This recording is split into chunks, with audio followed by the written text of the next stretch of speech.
What's up, everyone? Thank you for tuning in to another episode of the Bonus Point Podcast Major League Rugby Series. My name is TJ Olsen, as usual, joined by Cam and Walker Tice from the Rugby Index. And this week, we have another special guest joining us today. Super excited to talk to this man. He is a part of an incredible RUNY team victory against the LA Giltinis over the weekend, first in history in the league. So please welcome me to the show, Anthony Parry. How you doing, mate? Great to have you on the show.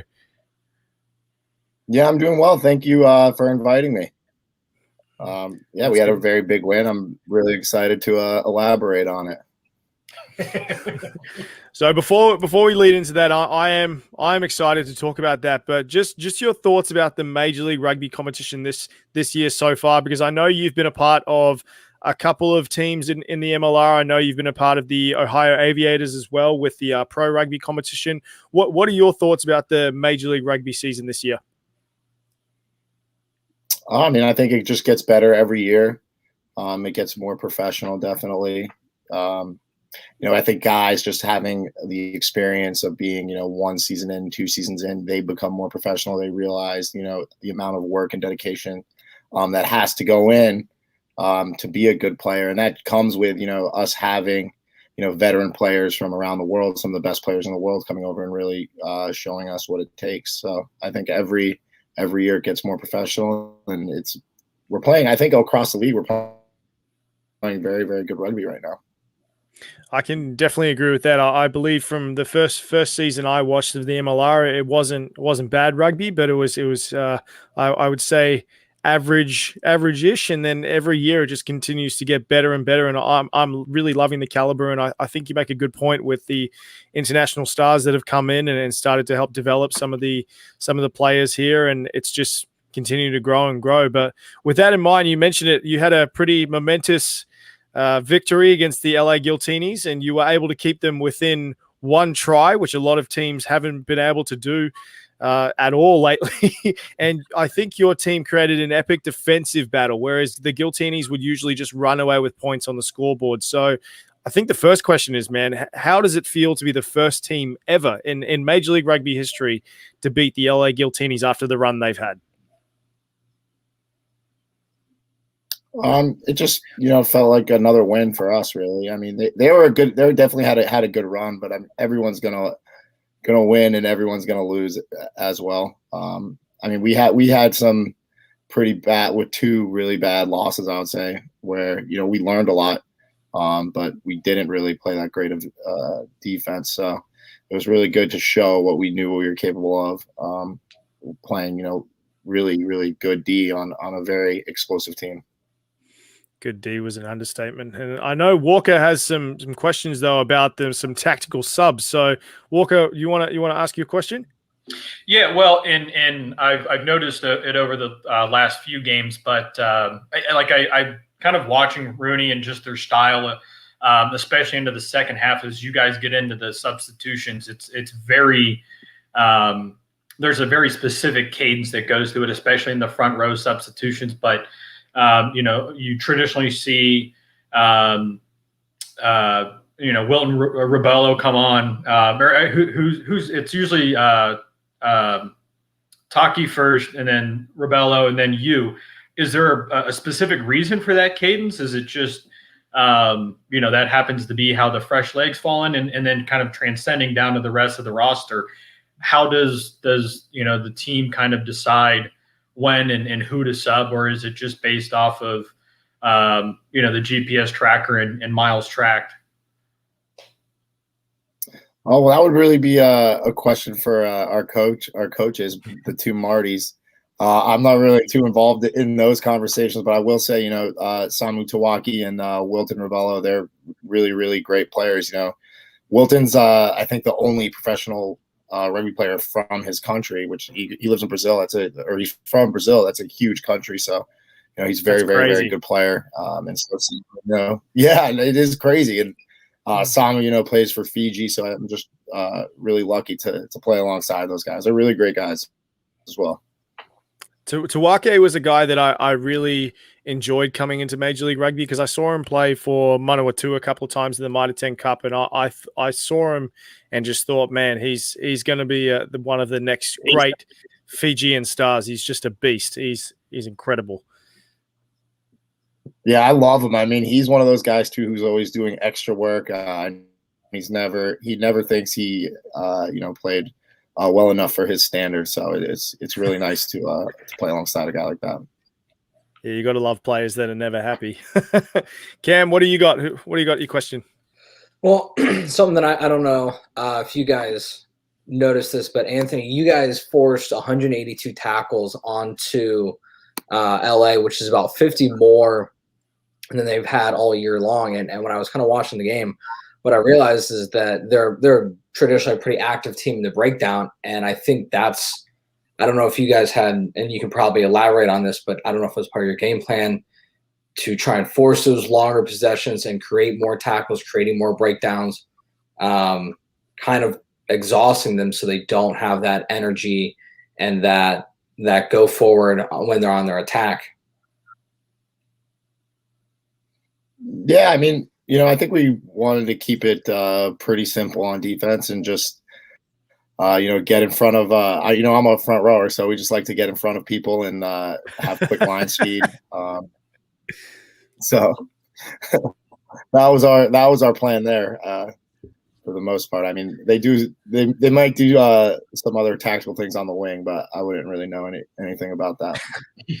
I like that humble answer where he's just like, I just come in, I just whack people, and then I just keep going. That's just me. Just keep powering away.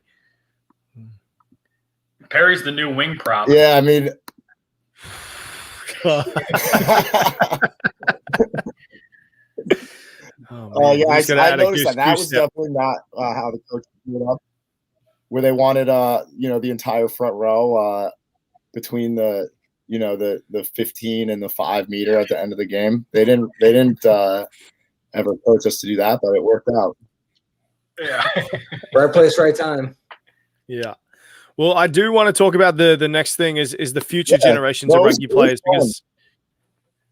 because like you were saying before it is great to have these international guys come in and kind of school the younger players, but talking about the importance of a pathway system specifically for the Major League Rugby competition, and you obviously have things like the collegiate draft that recruits top tier talents in the US, but you also need a place for players that they have a high performance setting where if they don't get picked in that draft or God forbid something else happens, they have an opportunity to compete for academy contracts or prove themselves to try and compete for a real Major League Rugby contract. So when you look at the academy systems that some of the Major League Rugby teams are creating right now, what do you think the importance is of keeping those academies around, and should they have their own competition? Should they have like something like the Mitre 10 Cup in New Zealand, or should they have academy competition that is a curtain raiser for the Major League Rugby games? What are your thoughts on that?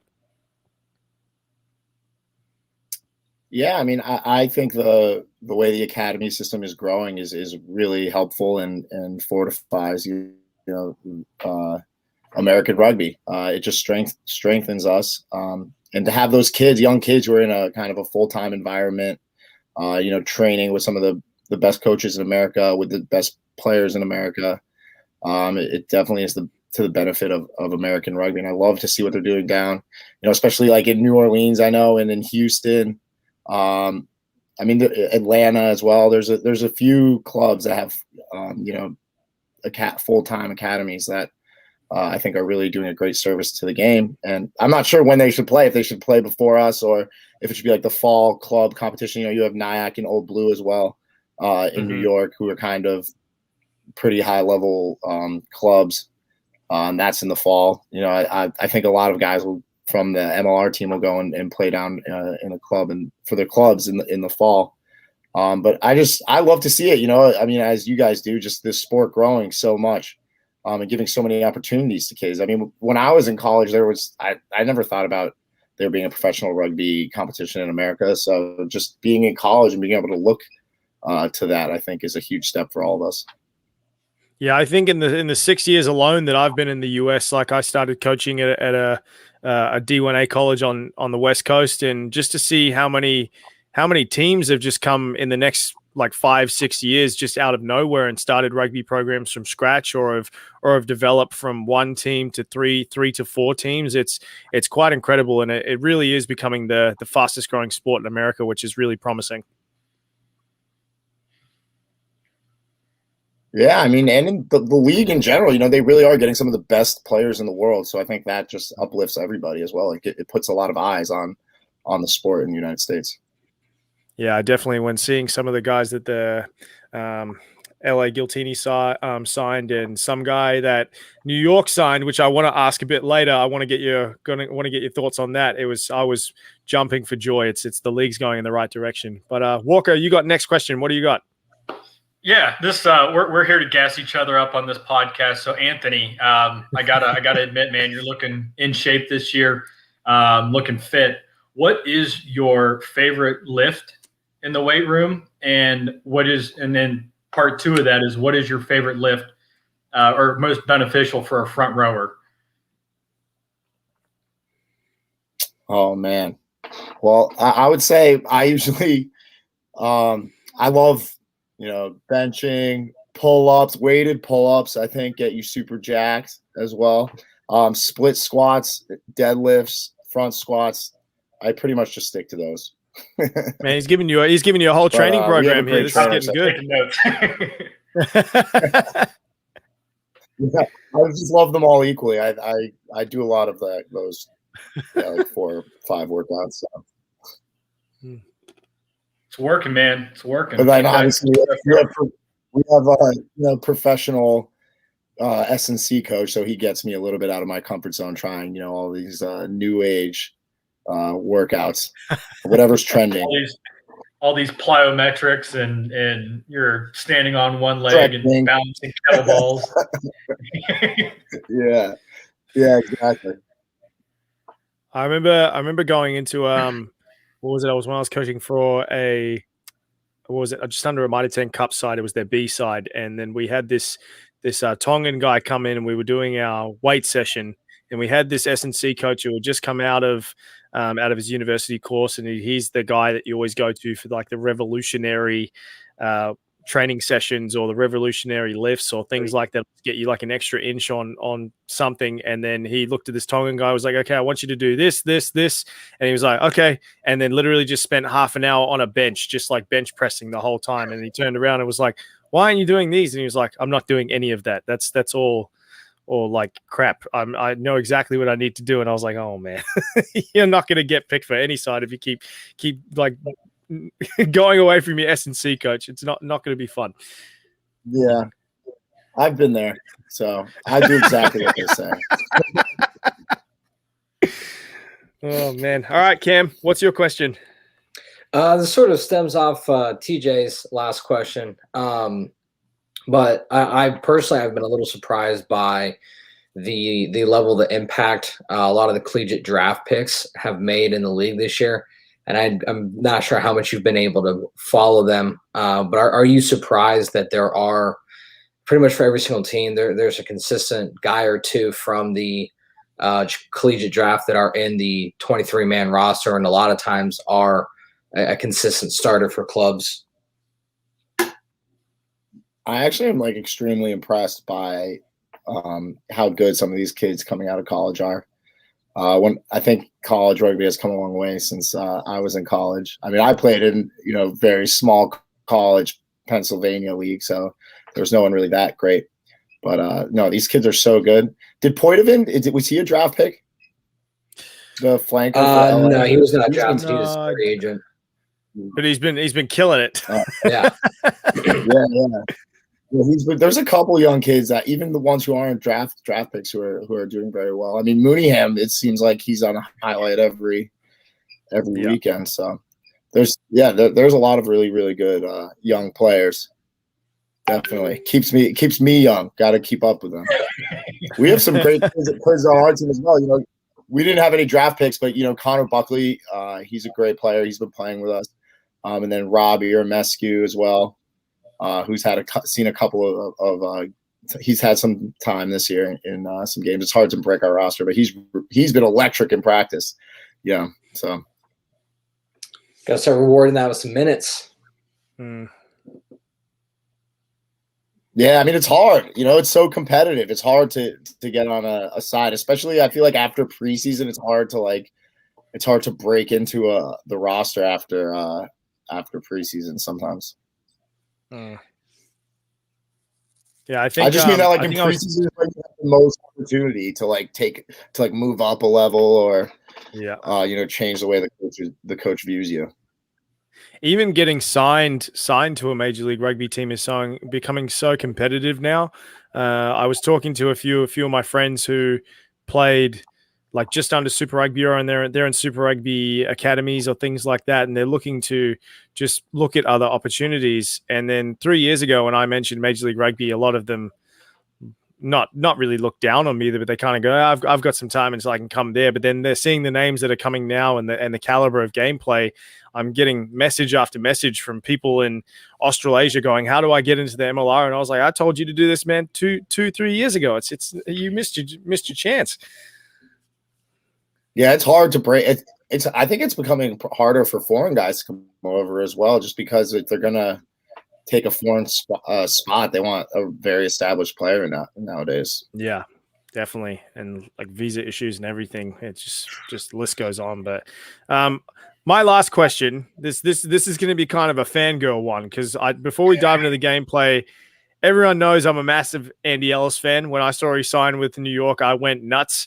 I was like, okay, this is going to be amazing. And I'm thrilled to see guys like him come over to America. So what has it been like training next to an All Blacks legend like him and getting the ball fed in by a guy in a scrum like that? Playing with Andy's, it's a lot of fun. I mean, even today, I think he was like shoving me behind the play at practice. He's like one of the most competitive guys, but he's always having such a good time, talking smack. Doing little cheeky things on the field, as you guys see, and in practice as well. I think there was versus LA, we were watching on film. There was a moment where there was a ruck and this LA player couldn't get out and was kind of blocking the ball, and Andy just stood there looking at the ref. Like 10 seconds. I was like, he's just so good. He's such a good guy.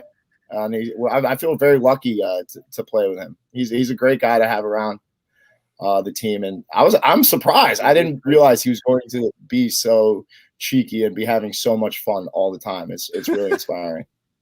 My favorite part was when he I think it was in the same game. It was the ball clearly was not out, but he just came around the side of a ruck and he stood there and he tried to pick it, and he just went and just like, you knew he was just taking the piss. He wasn't doing it to like actually go for the ball. He was just like putting the other guy on his back foot and going, I'm just going to play with this guy for a while, just see how he feels. He's just having so much fun out there. It's like it's unbelievable. I mean, even in our preseason where we didn't have any scrimmages, we just scrimmaged each other. He was there, giving everyone a hard time, just having so much fun. We were like, oh my gosh, this guy, how old is he? He has so much energy. He's a great guy to play with. Man, all right. I'm jealous. I'm coming out to the next RUNY game just so I can watch him, or hopefully he comes out West Coast soon. I'll fly and watch it. But let's get stuck into talking about the other matches up, because we had Toronto versus ATL. This contest was also very tight as ATL came out on top. But I found Toronto to be very dangerous on the attacking side, especially with their offloading. And there is only one team that beats the Arrows in the stats with offloads, and that's RUNY, funnily enough. So, Parry, was this something your team tried to prepare for when you faced them this season? Yeah, definitely. I mean, we wanted to slow down the ball and get into the passing lanes for sure. I mean, I think they did a pretty good job against us when we played them. But when they played us, their offense was ferocious all around. I mean, off their set piece, their attack was great. There's nothing I could say bad about them. Walker and Cam, what did you guys like about Toronto over the weekend? I mean, I just like to see their continuity, and I think this goes for all MLR teams. And Anthony kind of spoke to it just now, in that there really wasn't a whole lot of preseason opportunities to gel. I mean, as much as you guys can do inter scrimmage opportunity or inter team scrimmages, it's tough. to even go against your own team because you're running the same offense, you're trying to key in on the same things. It's hard to get a live reaction. So to see that offloads, whether it's from ATL or Toronto or RUNY, it's just good to see that continuity continuing to grow. I think the first few games, I think the gameplay was a little bit more choppy, seeing the more fluid offloads and not so many knock-ons or just turnovers is good. But look, Toronto's a dangerous team. They lost at the buzzer. ATL, I think they just made a really kind of cheeky pick and go right over the rock to put it in last minute. And look, I think that. What's that? I said former RUNY player and HPM athlete Ross Deacon. Yeah, shout out to HPM. No free shout outs. Shout out to HPM. Yeah. We're also Ross. I mean, that was just an amazing play. I thought, it was, and it was really. I don't know how sneaky you can be, but it was very quick on the ball, and it looked like they had the pillar post set up, but obviously they didn't. And so sneaky. You got to be clinical in the final few minutes there. Yeah, I think it was the 22 that was coming around the corner, and he just left. He came up through the middle of the ruck, and he just came up and left his post. And the who was it? The guard defender just had no idea that he was just going to pick it, just go straight through that area. That's one of the cheekiest plays. I love when people do that. Yeah, I personally I thought that Toronto struggled a little bit defensively. They really didn't have an answer for ATL's maul, which they've been one of the best mauling teams in the league this year. And credit to Atlanta, because starting the season, I did not think they were going to find their stride offensively. And each week hand up, I was dead wrong about that. They really seemed to have found their stride, and I think for Toronto to really be a contender in the league this year, I think they're really what's holding them back is finding a consistency on the defensive side. I think you are right. Is their maul and their scrum? It was really what stood out for me, as well as you could just tell as soon as they got into that formation of their maul, it was just game over. So it was pretty interesting to watch that all unfold. Who like stood out for you guys for ATL? Was there any particular player? Who's the 8 for Atlanta? The kid out of Clemson. He might be playing his way into the US 40-man roster. I can't remember his name right now. Is it Jason Dom? Yeah, it's Jason Dom. Damn. Damn. Yep. Damn.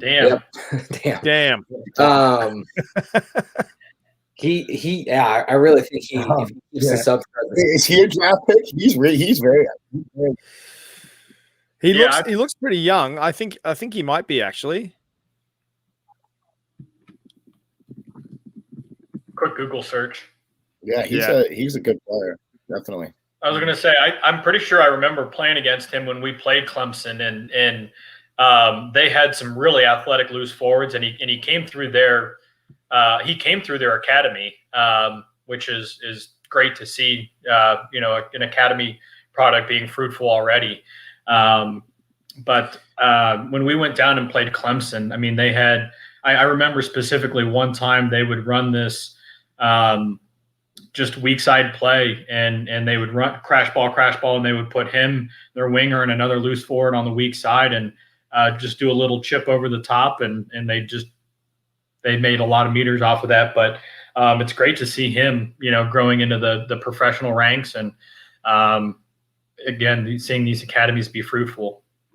Yeah, I think that's something that you're definitely going to, like Anthony was talking about at the start of the show, is that having an academy system like that, instead of having to go and find international players to fill in ranks or fill in particular spots, you've got guys that you can put into your system and grow them up and teach them the game, and then just ready to pick the fruit as soon as they're ready to go. So it should be pretty interesting to see how Rugby ATL goes in the next 3 to 5 years.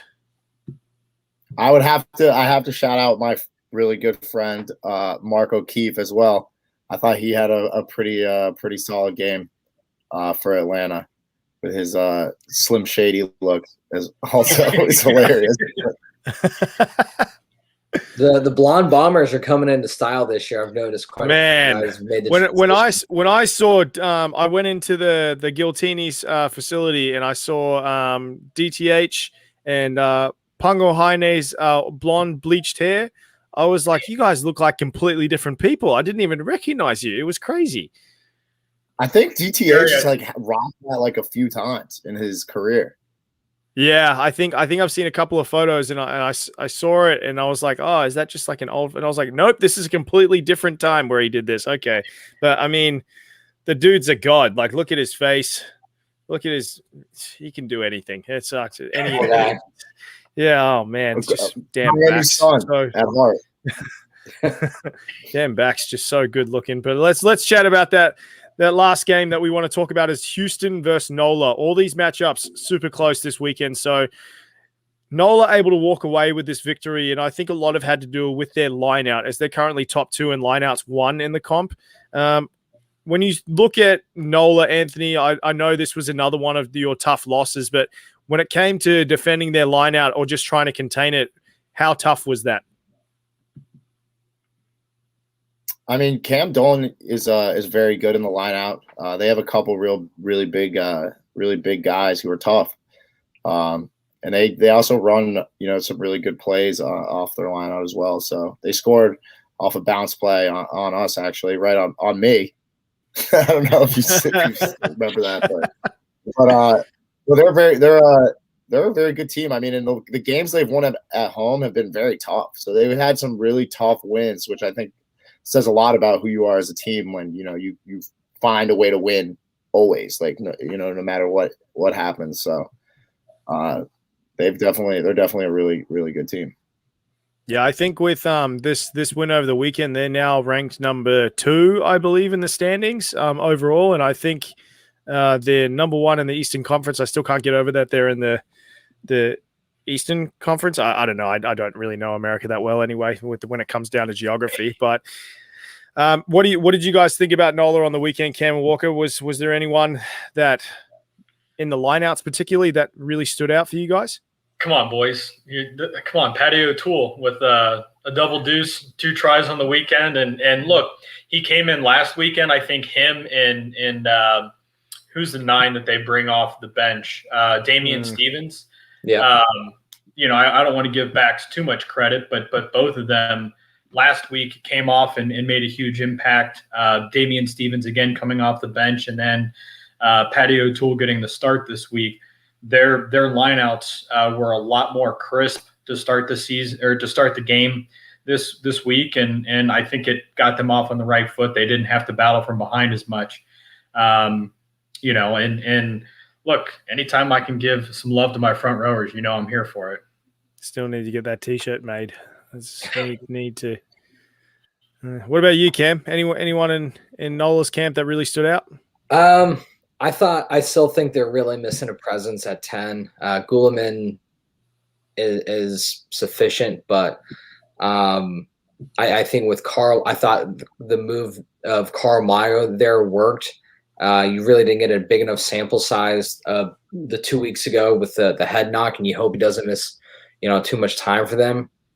But they really need an answer there, and I think that's really what's missing from their offense. But if they can unlock that, for the first time this year, they didn't get in their own way. They led the league in penalties so far, and they only conceded 9, which is a pretty low number in general, and extremely low for Nola. So for once, they just didn't get in their own way and didn't, kind of piss away some opportunities just for silly mistakes.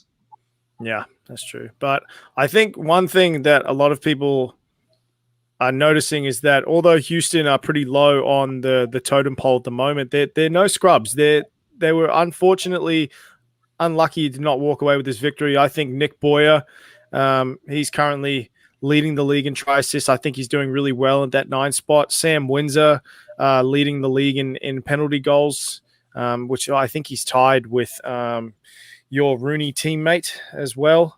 But what is the thing? Yeah, Hollingshead. Yeah. So what's the thing that Houston just can't get rolling? Why are they missing these opportunities or struggling at these key moments?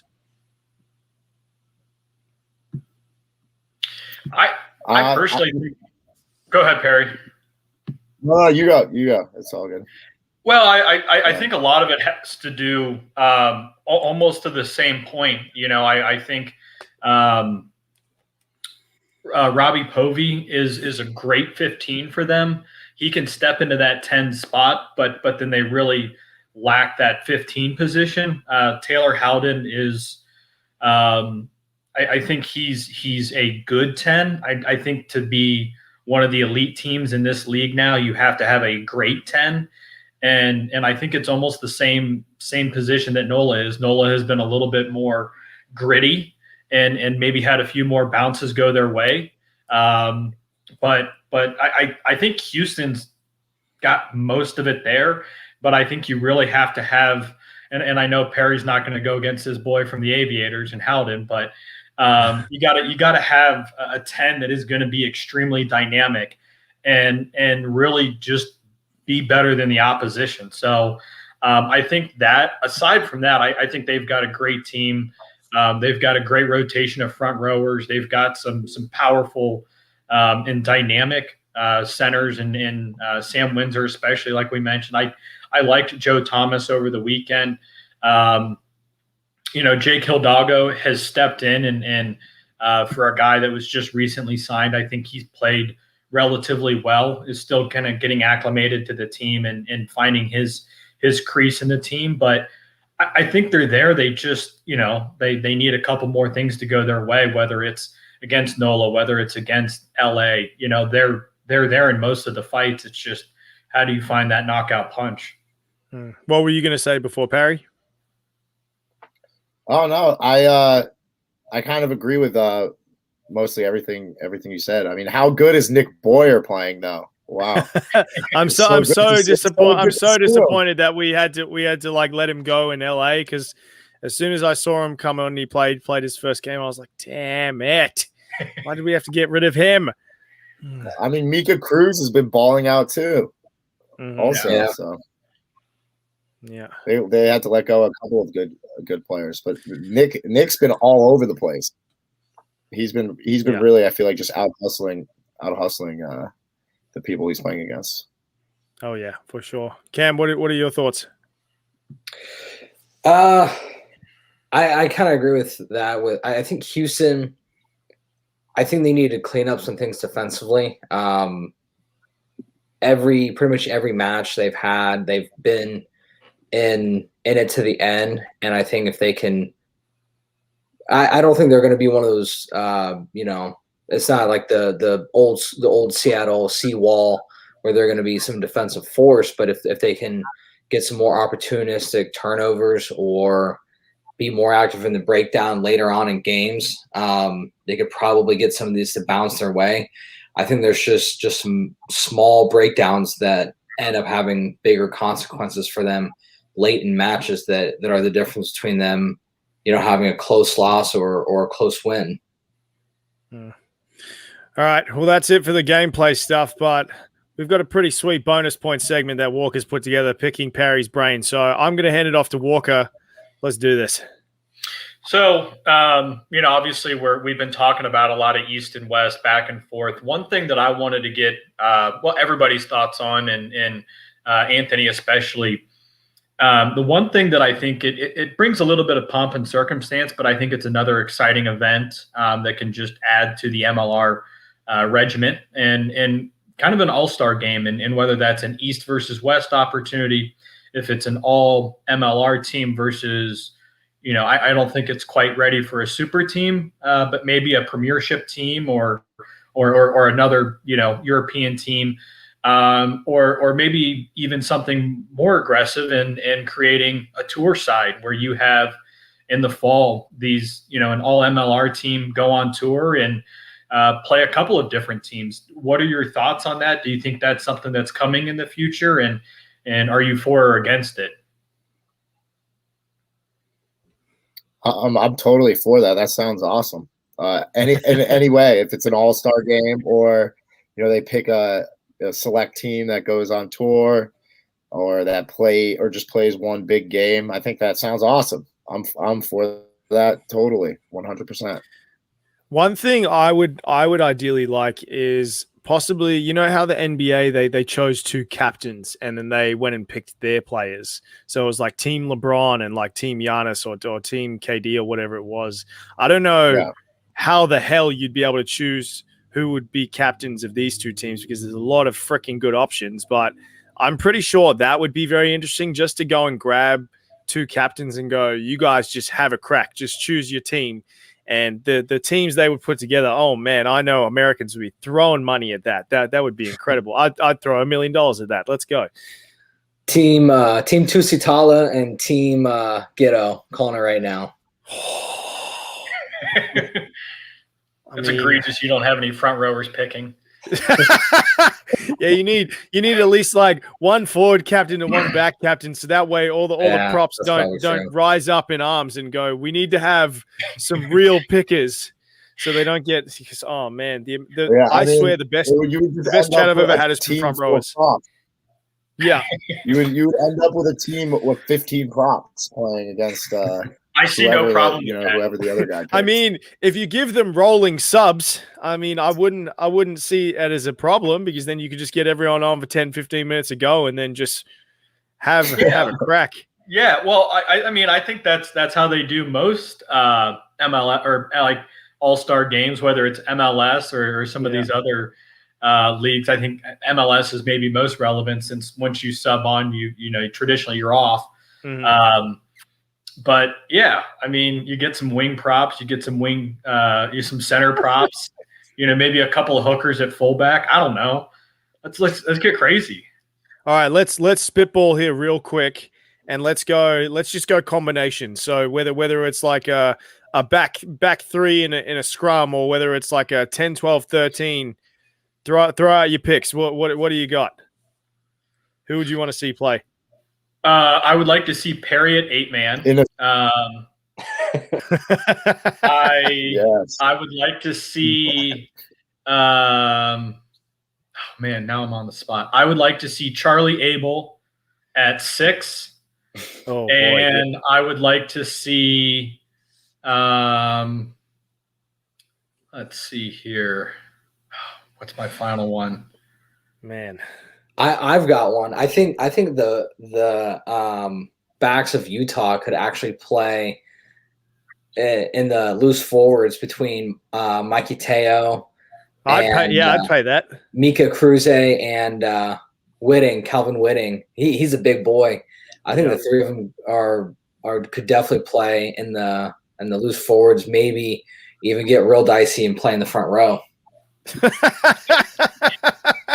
I think Mikey was a hooker. I'm pretty sure.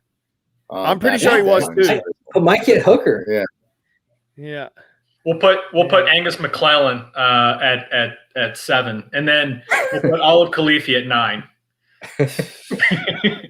Ruck speed will not be good, but we'll have some fun.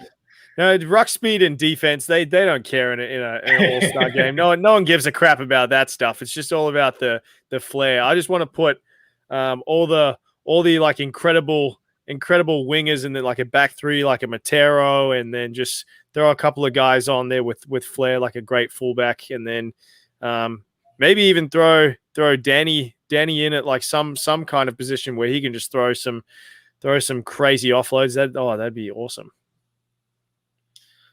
I think you. I would love to see James Crawford. I think play 10. I think he would be really, actually, really, really good at that. Yeah. His skills are understated, and Mm-hmm. Well, who was it from LA? Was it JP Smith that had the little with the little grubby? Yeah, I think he could slot in at 10. You never know. He was saying in the post-match interview. He was saying in the post-match interview that if he didn't pull that off, he would have been copping a lot of crap over like the next few weeks. And I was like, yeah, I agree with that. If you probably would have been copping a lot of shit for that one. That would have been hilarious. You got to go big. Sometimes instinct takes over, and you just got to play rugby. Yeah, I agree with that. I think for me, if I could see who was it, Bodine Walker from the Free Jacks with just like a dynamic back line with some all-stars in there, maybe Giddo at 10 or something like that, so he can get good distribution for that back three. Oh man, it would be incredible. All right, final picks. Anyone else you'd want to see in an all-star game? I mean, I think just like having all just anything, throw them out. No, I mean, I think Ben Foden, seeing some of those guys, those big stars, all play together on an MLR All-Star team would be awesome. Andy Ellis to get out of Foden, that sounds pretty cool. Bro, that sounds amazing. Oh man, that sounds incredible. Oh, I'm all for that. Okay, let's make this happen. Let's petition. I'm down to get this all-star game going the next year. But man, Parry, thank you for jumping on the show today. We really appreciate your insight, all your great chat. We would love to have you back because it seems to be good fun, and you know these boys pretty well. So I'd love to get you on another time. But good luck to you this season. I know RUNY have had a bit of an up and down and a couple of tough losses, but you guys are coming and powering on strong through the end of the season. So I'm really enjoying what you guys are doing. Oh, thank you so much. I mean, I think because we're a new team, sometimes it takes a little longer for us to find exactly what our strengths and weaknesses are. But thank you so much. I appreciate you guys having me again. And I'm happy to come on at any time. And if you want any other guys from RUNY or from HPM, just let me know and I'll definitely bring them on here. We should just do a RUNY takeover episode or something like that. Just get a bunch of the boys and we'll do a quiz show. We'll make it fun. TJ, I can't believe you're not jumping at Andy Ellis on that offer. No. This is off. I'm gonna go off camera, and then I'm just gonna fangirl the crap out of it and be like, yeah. So I need this. I need his phone number. I need his address. Everything. Just give it to me. Nah, but any chance I can meet a guy I've been idolizing for years, it's been awesome. But thank you boys, appreciate your insight. It's gonna be an awesome rest of the season to see. Anthony, good luck. We will be watching you closely and throwing some good chat your way. But everyone tune in next week for Major League Rugby breakdown episode. We can't wait to chat more rugby. See you guys soon.